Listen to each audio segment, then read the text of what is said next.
This is an area we had to take to the cross to say, Lord, my fearful pleaser side is not working here in this relationship. Her avoidant, dismissive side is not working. It's a bad dance. It's crushing you, probably. It was crushing.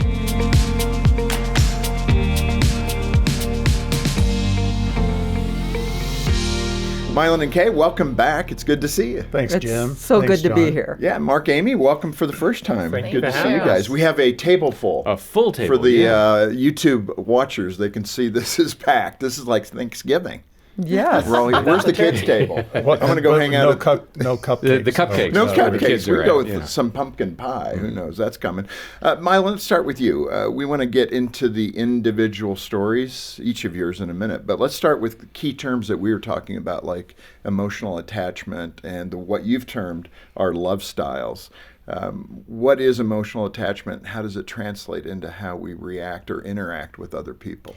We were made in the image and likeness of God. And so we resemble God in comparison to all of the rest of creation. And we have two parts to our being, a logical, thinking, linear side. We also have an emotional side. Our God is an emotional God. He is also a logical and linear God. So being made in the image and likeness of God, we have the capacity to think and feel. Now, often in our society, in our schools, in our work, we don't acknowledge feelings and emotions very much. We hardly acknowledge them at all. But God wants us to be able to do so. And in our relationships, we're supposed to be people who can access and have emotional intelligence so we can describe our inner selves as Jesus did the night before he died when he said, "My soul is distressed to the point of death. Come watch and pray with me." Mm-hmm. It's so true and so good. And we pay little attention to it, actually. And you guys are so brilliant, really, at identifying those things, usually that take place in our childhood that shape these attitudes that we have.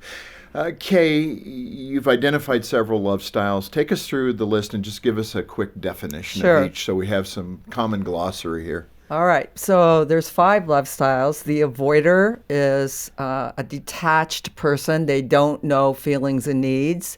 The pleaser is someone who is always wanting to make everybody happy. Harmony is their key word. But when it comes to difficult emotions, or especially conflict, they avoid that as well. Avoiders avoid conflict, so do pleasers, but for different reasons. Avoiders avoid conflict because it might get messy with emotions. Pleasers are fearful of conflict. Then we have the vacillators. Vacillators are ambivalently attached. They feel like very idealized in the beginning and excited, but easily disappointed. So when vacillators get disappointed, they protest. And then you have people who were raised in just very difficult homes, and they would fall more in the category of the controller or the victim. And these people have a lot of trauma, and our heart really goes out to them. The controller controls because their homes were so unpredictable growing up that they need to have control for predictability. And victims learn to tolerate the intolerable, and so they feel that the intolerable is quite normal to them. Ah, that's amazing. In that context, I mean, that's what the book is filled with, are those examples and then how we interact with each other. Marc and Amy, let me get you in here. I want you to explain this statement. I've kind of alluded to it, but this is it. And this might be the question. Most marital problems don't originate in marriage. They originate from your family of origin. Well, so everything that we know, we have learned from somewhere. And everything that you've learned has been taught to you. You've had a teacher. So everything that we know about emotions and about relationships, we've had teachers. And our first teachers are in our families of origins. They are our parents. And so they teach us, how do we learn how to recognize our emotions? And how do we learn how to link emotions to needs? Every emotion has a need. If I feel misunderstood, then I need to be understood. If I feel unheard, then I need to be heard. So here's a definition of emotional intelligence for you. Emotional intelligence is understanding what emotions are driving my behaviors to get a corresponding need met. And so we learn in our families of origin if those things are recognized and attended to. So, for instance, using those examples I just gave you here, if I don't feel heard, then maybe I need to raise my voice to be heard. So that's the behavior. Or maybe I decide, I realize I'm not going to get heard, so I just go quiet and I just shut down. And now when we get into marriage, those things start to play out again all over because we just do what we've learned to do. Yeah. Amy, you guys refer to this as like dance steps. Yes. So how does that resemble a dance step?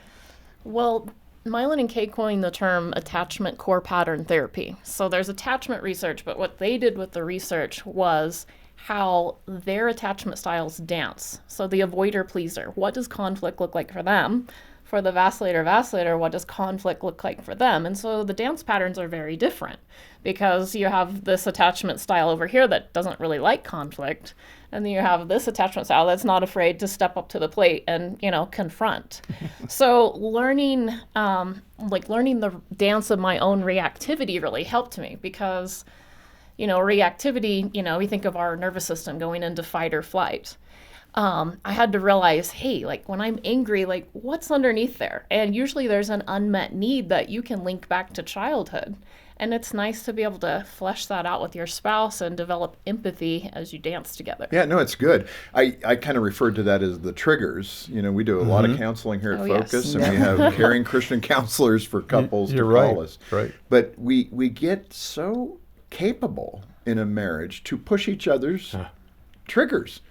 And then I don't know why we find that useful, but somehow it just continues to repeat itself, in these patterns of behavior. So we keep pushing triggers. Kay, let me jump to you, and you guys can answer that if you'd like to in the way that you answer these other questions. But I want to ask you, Kay, you're a classic avoider. This is in the book, so I'm not disclosing something. We talk about wife it very out there's openly. going, how could you say that about her? You're an avoider. Yes. Describe the avoider, how those things were learned, the environment that you had, Okay. and then how that led into some conflict for you and Milin. All right. Well, I grew up in a home that never once talked about feelings. If I got mad, my dad said, you better stop crying or I'm going to give you something to cry about. If I was sad or if I was mad, he got madder still. My mom got very anxious around emotions. So avoiders learn to shut down emotions. They're not well received. They're not entertained. They're not sought out. And in fact, sometimes they cause difficulty in my family. So I learned to shut down emotions. And if you, like Marc said, if you start to shut down emotions, you shut down needs as well, because they link together. So avoiders become independent. My family valued responsibility. They valued productivity. If there were any accolades, it was for getting some job well done. And so when I married Milin, this was very normal to me. I didn't have a lot of empathy because empathy comes from another person giving you empathy, giving you comfort, seeing a distressed feeling or distress in your life and seeking you out and asking you to put words to that. So I didn't have words for my inner self. If you asked me what I felt, I said what all avoiders say, fine. Yeah. Let me ask you, with friendships, just to add that lesser intimate quality in here, would they have described you as kind of cool emotionally? I don't know that I feel attached to Kay. I'm just trying to describe what those friendships might look like to help people. I think the avoider attachment goes across the board. I think friends would have described me that way. I think that avoiders, if you don't know how you feel or you don't entertain your distress or learn to process with people what you're going through, then you're not going to think to do that with another person. I didn't think, well, John might be having a hard day or he doesn't look too good. I think I'm going to ask him about it. And it's like, he'll figure it out. He's fine. Right. Milin, you kind of hit it, but I do want to dig a little deeper on your bent, so that pleaser mentality. Just again, describe that, bouncing off of Kay's descriptions. And what does that look like day to day for a pleaser to live through life? It's miserable.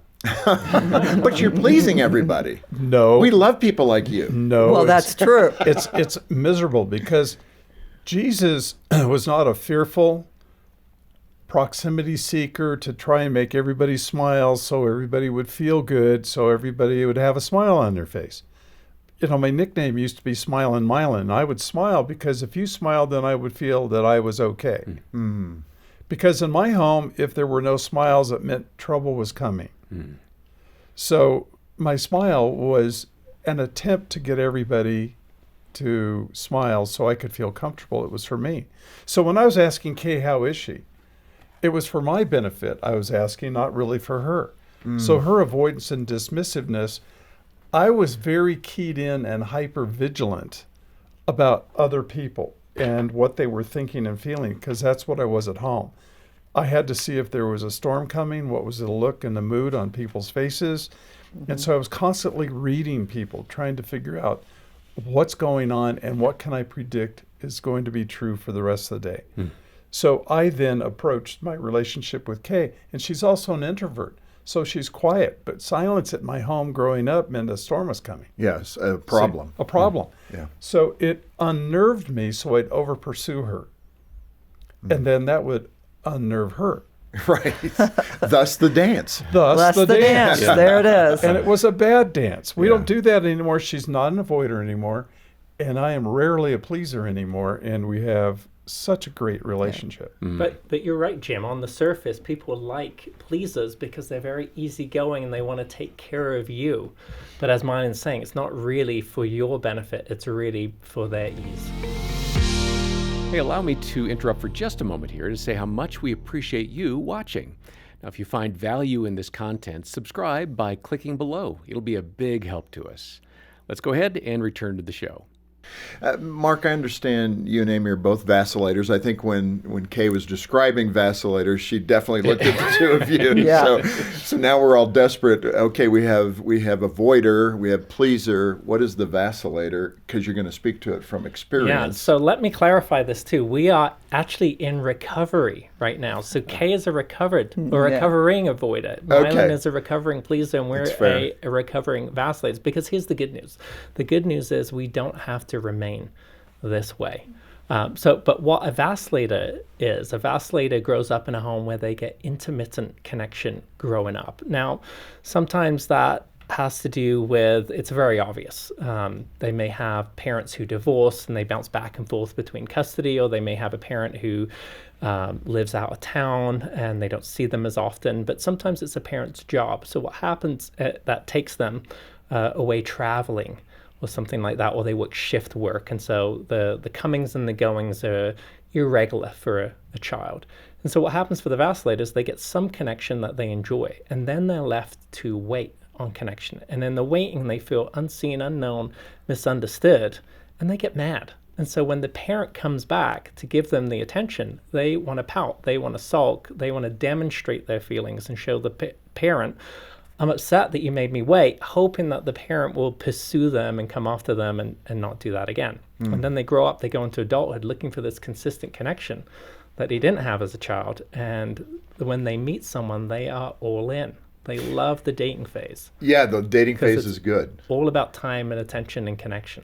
And then, of course, when you get married, kind of the dating elements fade a little bit. Amy described that for you as a vacillator. I mean, when you use the term clingy, is that a vacillator? I don't know. Like someone in the relationship is constantly tapping you for input and affirmation and...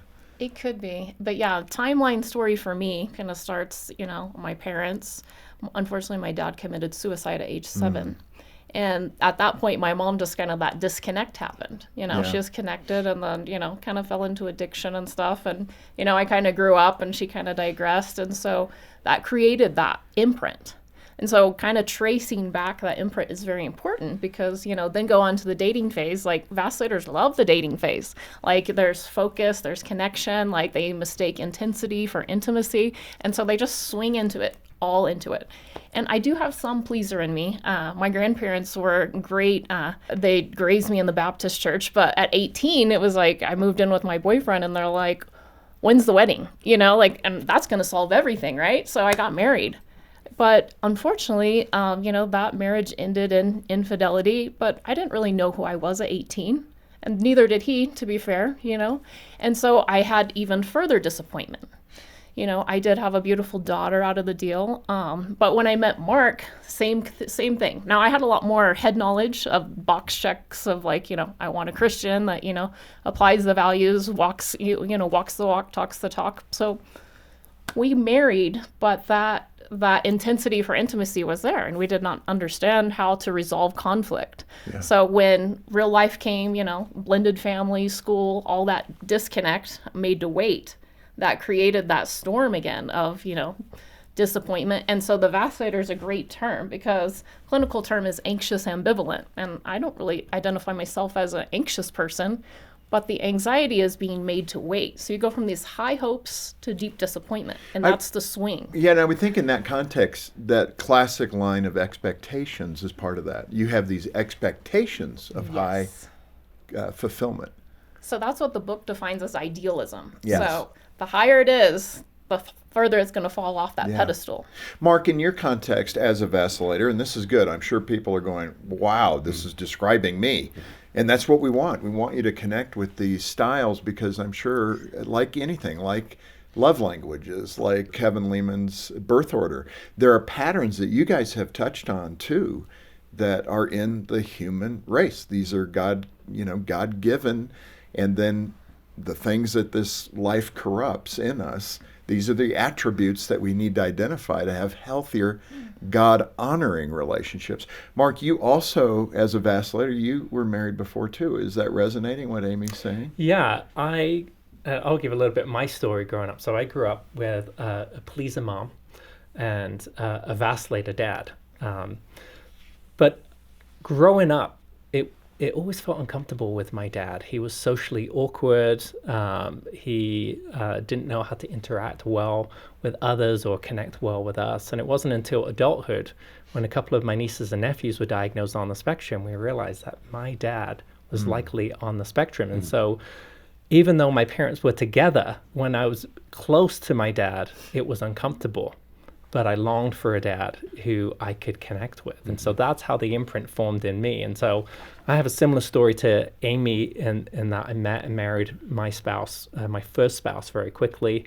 We had a child, and then she left. There was infidelity involved on her part. And then I was a single dad for about 6 years. And then I met Amy, and we both had two 7-year-olds at the time, and as Amy mentioned, we mistook intensity for intimacy, and we were all in that dating phase, and we got married within 3 months, and then that real life settled in, and we let each other down. And then the vacillator, when they get let down, they play the anger card. They get mad, they pout, they sulk, they give a demonstration of their feelings, just like they learned to do when they were younger. Yeah. So the two vacillators, the two of you marrying, I mean, that sounds like fireworks. A volcano. Until you can figure it out. Yeah, volcano. Yeah. Okay, we'll let you describe it.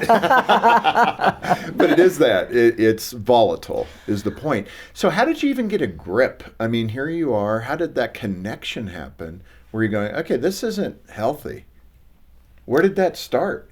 Well, I think we knew that the way that we had conflict wasn't healthy, but we just didn't know how to resolve it. We didn't know how to figure it out. Both of us are wanting the other person to understand us. And this is key, though. You both are believers in Jesus. I mean, you have that capacity to read the Word, know the Word. But again, like so many of us, if you're not aware and you don't put corrections into practice, you'll just be doing the same dance for decades. Right.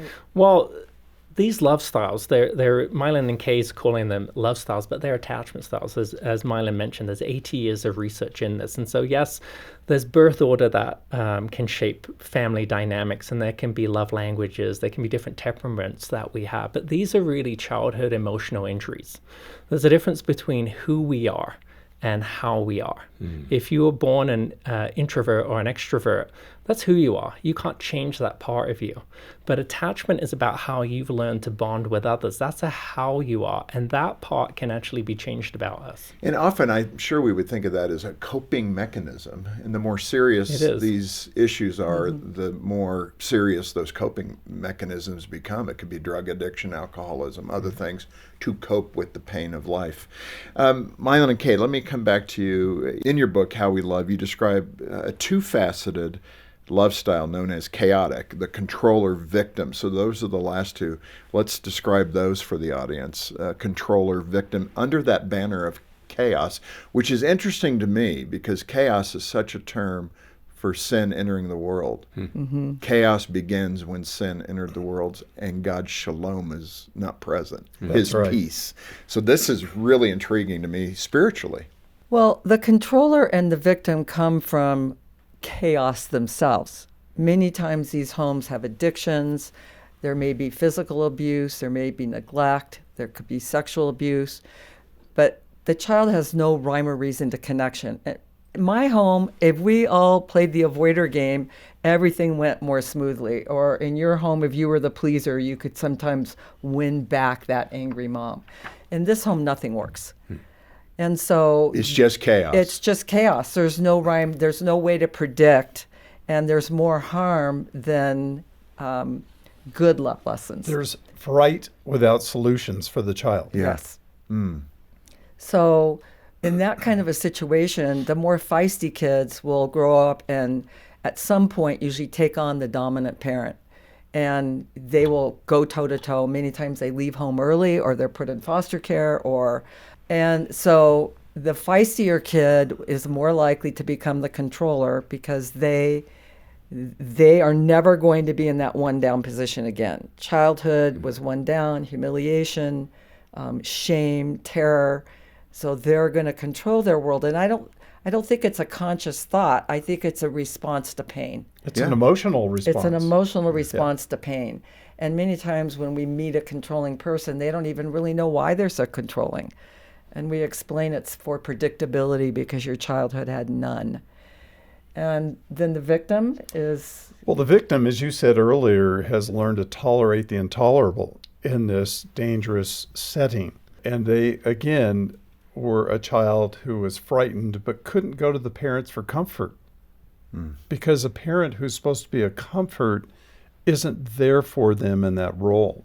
The parent is dangerous.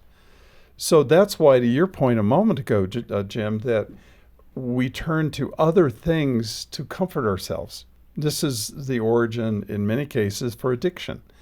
If I can't go to somebody for help because we're told to comfort one another, we're told to encourage one another, we're told to provide encouragement and support and bear one another's burdens. These are all biblical mandates. If I don't have that, I have to turn to something else to make all the pain go away. So a lot of people turn to addictive elements and that are just, there's so many things available to take all that pain away. You know, what's interesting as you're sharing this, what I'm thinking about is Jesus's compassion Yes. for people Yes. that he encountered in Yes. this place. Yes. You know, Mary Yes. and her difficulty sexually. And it seems like he uniquely knew that these were the pitfalls of humanity because he's God. Oh, I think And- God's heart bleeds for Yeah. people, for children who grow up in difficult situations. And the patterns are so predictable, and the Lord knows that. He And- does, and he draws them into his church for healing. And yet that healing, you think about it, the better your childhood, the easier your marriage. Because you got a lot of great skills to help you build a healthy relationship. The more trauma you have, or the more dysfunction in your family, the harder your marriage is going to be because you're learning a lot of things that don't work well, but that's all you know. Allow me to interrupt for a moment to say how much I appreciate you watching. If you find value in this content, please subscribe by clicking below. It'll be a big help. Now, let's get back to the show. Kay, let me come your direction. You've identified two important questions that people can ask themselves about comfort and conflict. Who wants comfort? Let me see your hands. Yay! What are those two questions, and why are they so significant? Well, we ask, do you have a memory of comfort from your childhood where a parent really could tell you were distressed, they were aware and tuned in, and however you manifested stress as a kid, and they asked you about what was going on inside so you could learn to articulate your inner self and helped you through that situation, that stressful time, to where you felt relief at the end. You know, as babies, we do a lot of relieving of distress, but we never really outgrow that need, and we all have stressful lives. So we need comfort in this world, but since I didn't get comfort growing up as the avoider, I didn't think I needed comfort. And so comfort is really essential. As Milin said last time, it's very important so that you learn to take your stress to relationships. One of the hallmarks of a secure home is that we know how to manage stress well. Huh. And for the attachment styles that we discussed, each of us struggle to manage stress. I detached, Milin pursued, vacillators protest. And in those ways of handling stress, we don't seek comfort.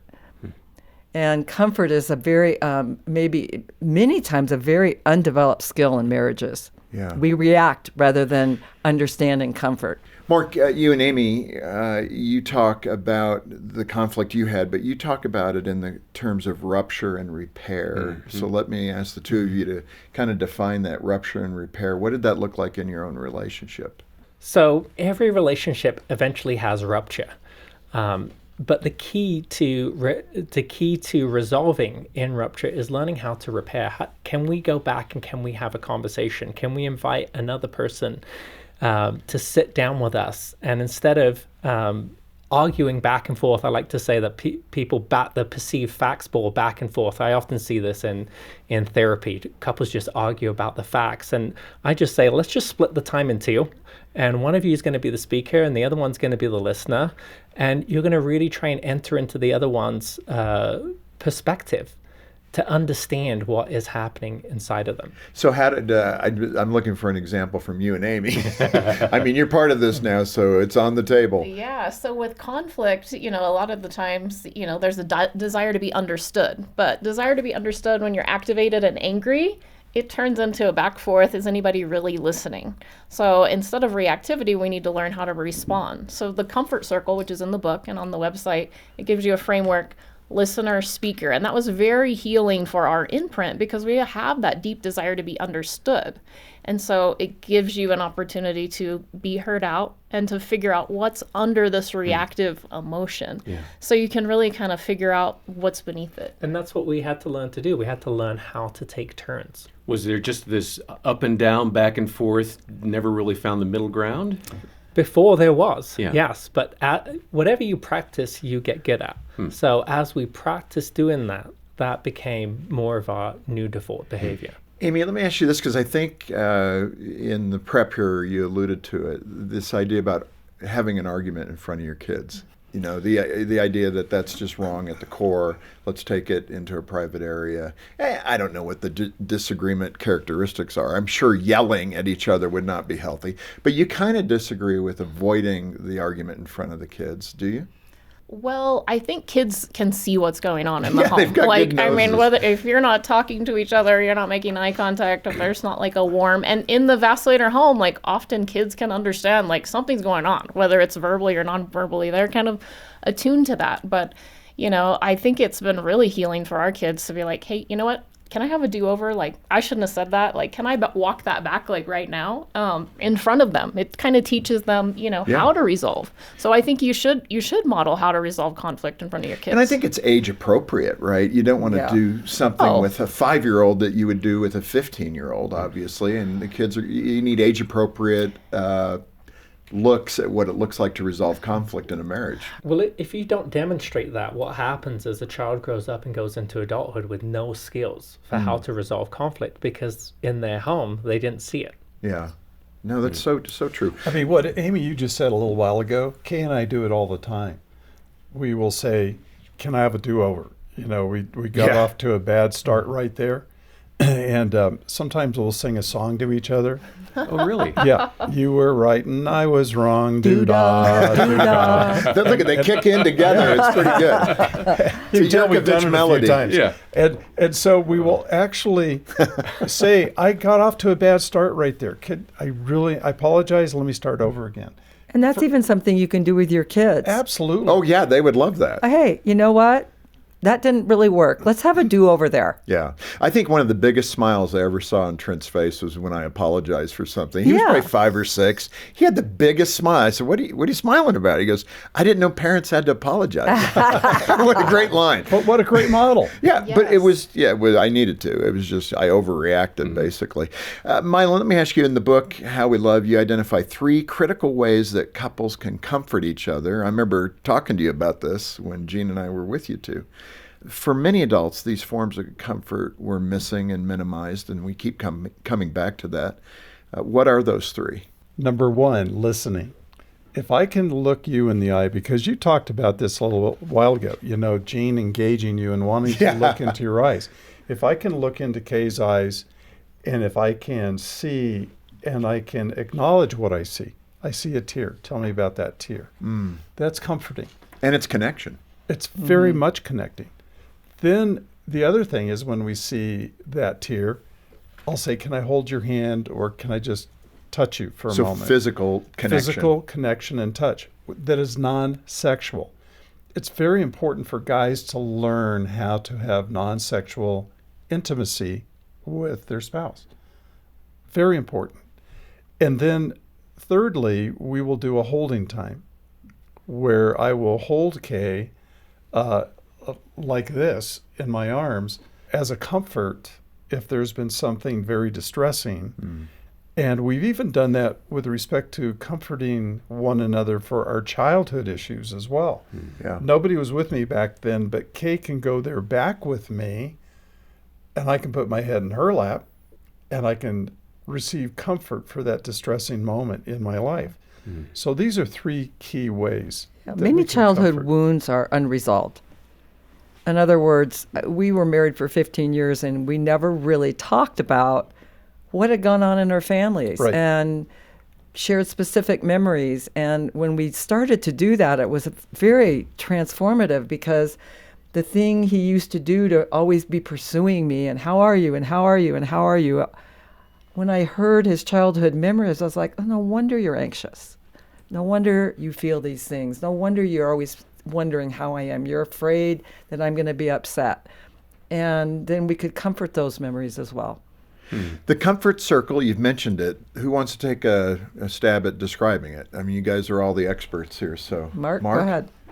Well, the comfort circle is providing a reparative experience for the other person. As Kay was mentioning, that what she and Milin do together when they look into each other's eyes, when they listen to each other, when they hold hands for one another, that's mimicking what the cycle of bonding should be like when we are growing up with a parent. And so if you didn't get that growing up, when you provide that for your spouse, it gives that reparative experience. Now, here's the good news. We're sinners. Christ died, he came down, and he provided us a way back to be sanctified. The bad news here is you may have an injured attachment style, but the good news is research shows that you can form a secure attachment style by earning it, by doing something called creating a coherent narrative. Coherent means that something makes sense. Narrative is story. If you can make sense of your story, your childhood story, and then do that reparative experience in the present, you reform, you reshape. And that's part, I believe, the process of sanctification. Hey, allow me to interrupt for just a moment here to say how much we appreciate you watching. Now, if you find value in this content, subscribe by clicking below. It'll be a big help to us. Let's go ahead and return to the show. And I think it's important for our listeners to understand we're not talking about this to blame our past on our parents. I think it seems like there's this trend to kind of roll my eyes and say it's all my parents' fault. But there's kind of what was and who I am now. So address that, because I think it's important for people to hear. Well, we have to acknowledge reality of a situation.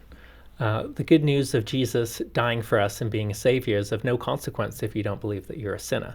So the good news of being able to reform and reshape in your attachment style, if you don't recognize these areas where we have deficits and how they have formed, then you can't go ahead and intentionally make that journey toward the process of reshaping. And so this is not about blaming parents, as you're mentioning here. It's about learning how to explain what happened to us, how we became a certain way, so that we can move forward into I think emotional health. One of the things, Mark, in that regard, we often use the term, and I know you guys probably use it too. Wounded people wound people, Yes. and that's the dysfunctional parent. I mean, they just don't know how to do it better, and you end up doing the same things that were done to you as a child, as a parent, to your son and daughter. Right. And it just is this cycle that keeps repeating, void of improvement under the Lord's guidance, right? So I think that's the goal. Milin, let me turn to you. We talked about triggers. Describe again, for the benefit of the listeners and the viewers, those triggers that were working with you and Kay. I mean, as a pleaser, what was really making it hard for you?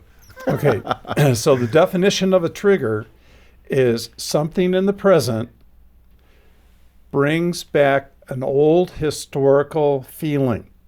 But you don't know that. No, you don't know that. All you know is that right now, when you're triggered, that historical feeling comes slamming in to the present. It's like you said earlier. And it violently slams in, and so we get that expression you had.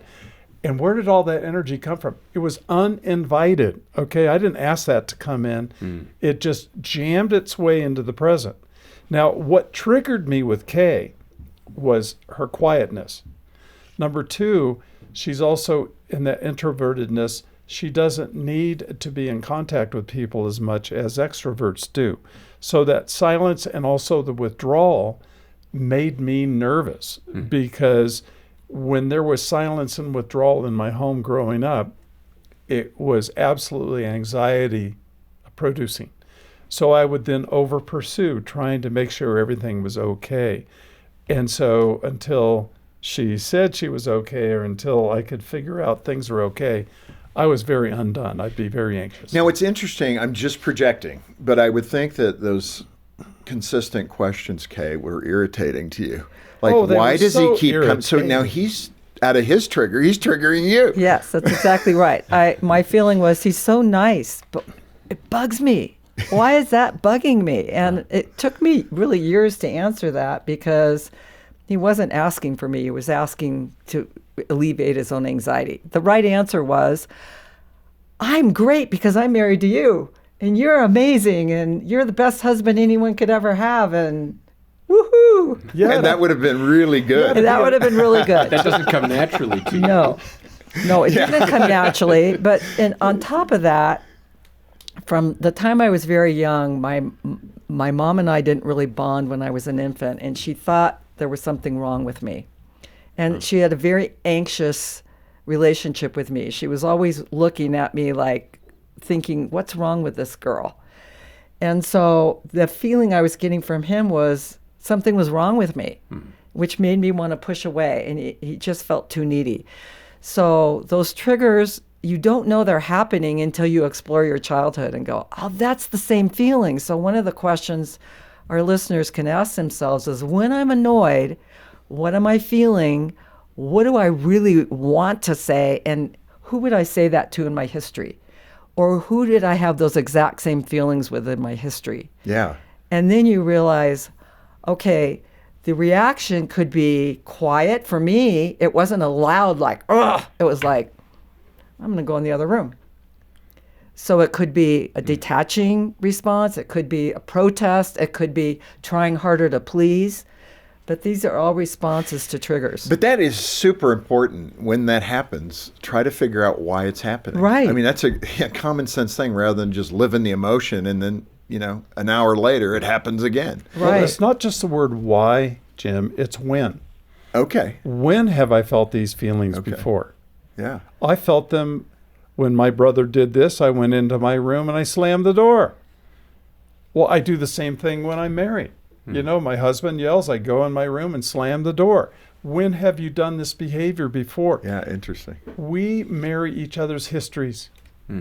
Our whole history. Yep. Now, Marc and Amy, you're nice and quiet over here, but we're gonna pull you into this. We want to know your triggers too. But speak to triggers in that vacillator relationship. What are those things that Marc would do to you, Amy, that were like, ouch, and you would react out of that? Gosh, so many things, I guess. But it's like, but thankfully, like, there's so much relief though, because you know, you dig all this unconscious stuff up, and you like take a good look at it, and you're like, you know what? This is from my childhood wounds, and so now you look at your conflict as like, you know, like this is a wound from, you know, Mark's childhood when he was little, from a wound when I was little. So you really get to look at each other at where that reactivity was originally came from. But you have to develop that empathy, because it has to move from irritating to compassionate. So and that's a big jump. And that's what the work does, because, you know, attachment core pattern therapy allows you to see that reactivity. So, but yes, vaciillators, you know, have reactivity and have anger. You take the quiz, if you score high in pleaser or vacillator, the tiebreaker is, do you get angry? And so the answer is yes for vacillator. So we'd love an example of how you and Mark get angry at each other. Okay, so one thing that is practical is arrivals and departures. So like, you know, he's going to come home. I have all this exciting stuff to tell him, and I have dinner on the table. I'm hungry, you know, like it's warm. It's at the temperature I want to eat it. Like, come in, like, let's eat it right now. Like right now. Now is a thing that vaciillators do.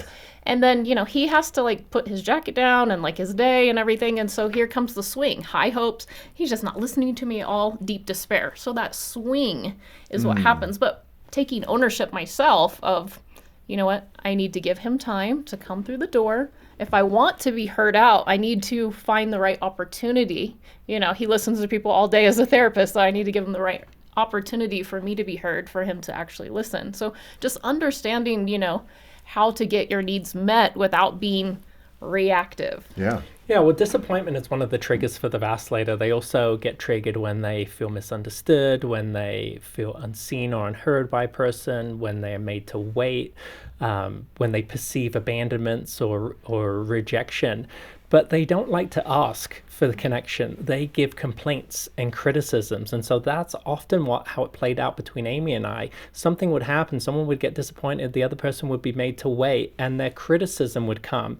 And really what the criticism was, hey, I'm hurting. But the other person perceived that as an attack. And then we both went at it with each other. Yeah. And that's, again, the goal here is healthy. So all these awarenesses we're talking about, this is awesome. I love this. That last one that we have mentioned but really not defined, the secure connector. Let's get into that in the last few minutes that we have here. Maybe, again, Mark and Amy, you guys can help us define what it is, those characteristics of a secure connector. Yeah, somebody who is securely connected is emotionally intelligent. They're in touch with their own emotions to understand what's driving their behavior. And they can make requests. So we do two things with our emotions. We talk them out productively, or we act them out. Or I like to say we verbalize or we dramatize. If you dramatize and you act it out, someone's got to guess what's going on inside of you.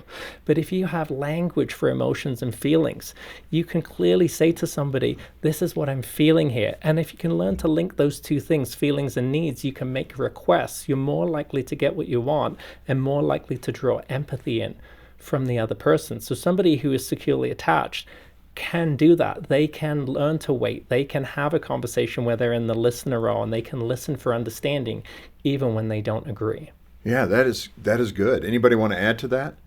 Especially for vaciillators, when they go silent or pout or sulk or pull away, they want a mind reader to be able to know what's wrong with them. Because that communicates what? You know me. That means you know me. Yeah. But I don't. Right. I can't possibly mind read. I know Kay as well as anybody, but I still have to ask her every day, how are you? Well, this is the wife who's saying he should know that. Right. But he doesn't. Right. Or the husband that says, I told you one time, already told you this. Why can't you just know what I need right now? And that's not fair, because we are growing creatures and life changes from week to week. I can't possibly know that. So I'll add to the secure connector based right off of that. Yeah. The secure connector can describe to their family what they're going through. You might come home and say, I had one of the most difficult days. I'm really not in a great place. It's nothing you did. Give me a while to calm down. That communicates to the family so that they know right away. Great way to come back to your family is when you reunite at the end of the day is give me 3 feelings about your day. It gives you so much information. You know, in this space, right at the end here, I'm thinking of the marriage, you know, a lot of Christian marriages that, you know, we're doing okay. We pray together, we go to church together, we have good discussions, we don't allow phones at the dinner table, you know, whatever is making that happen. But it's not the deep end of the pool. Right. It's like we're just playing in the shallow end of life, and we're happy there because we can put our feet on the ground. And then you move deeper into the pool, it creates risk, it creates openness, it's feeling very much known. Right. And I think that is where God wants us to go, so that we have a full experience in this life of intimacy with Him, intimacy with our spouse, our family, etc. What do you say to that couple that, yeah, we're doing good enough? I think it's about vulnerability. The first 15 years of our marriage, there was no vulnerability. We didn't even know how to be vulnerable. And then when we took this journey and really owned our own attachment wounds and began to change, we had our first very vulnerable conversations. Even discussing childhood pain is vulnerable. Learning to comfort each other was enormous. And what we're experiencing as we age, there's more and more loss. And if you're in the shallow end, you really you don't know what to do with loss. Loss needs comfort. And the older you get, the more loss there is. And so loss and being able to cry with someone or being able to really express grief is vulnerable. So I think going into the deep end gives you a richness that we just didn't know existed until we learned to live there. Yeah, that is so good. And I think, frankly, I'm guilty of that. I can live in the light end. I like to lighten up the load because life can be heavy. And that's... Well, and I'm not talking about not having joy. Right. You know, but it's like most people are able to experience joy, but grief or pain is where they get stuck. They don't know what to do with it. Yeah. Well, this is a start, and I hope this has been helpful to you. You know, this is Focus's goal. We want to kind of gently take you to the deep end of the pool and make sure your marriages are as healthy in Christ as they can be, that your parenting is as healthy as it can be. So if you're going, wow, you're describing some things here that fit my family or me, get a hold of us. We have counselors who can talk with you over the phone. They can help you. Order the book directly from Focus on the Family. And when you do, just make a gift of any amount, whatever you can afford. If you can't afford it, we'll get it to you. Just call us. And if you can do a monthly gift, that's great. We can do ministry together. If it's a one-time gift, good. And I'll trust others will cover it for those that can't afford it. Just get in touch with us. And we are here to help you. Yeah, our number is 800, the letter A in the word family. And of course, we'll have the links to the book, opportunities to donate, and to connect with our caring Christian counselors if we can be of any help to you. Those are all in the description below. You know, we also have Hope Restored. I didn't think to mention that. That's a 4-day intensive where couples that are struggling deeply can come. We have 4 locations. A 5th location in Cave Creek is coming up. And so we can see about 3,400 couples a year in those locations. So if you're in that spot, we have an 80% post 2-year save rate on marriages.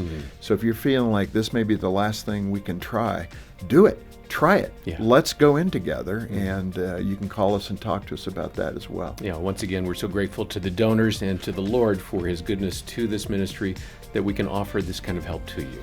Once again, our number, 800, the letter A, and the word family. On behalf of the entire team here, thanks for joining us today for Focus on the Family with Jim Daly. I'm John Fuller, inviting you back as we once again help you and your family thrive in Christ.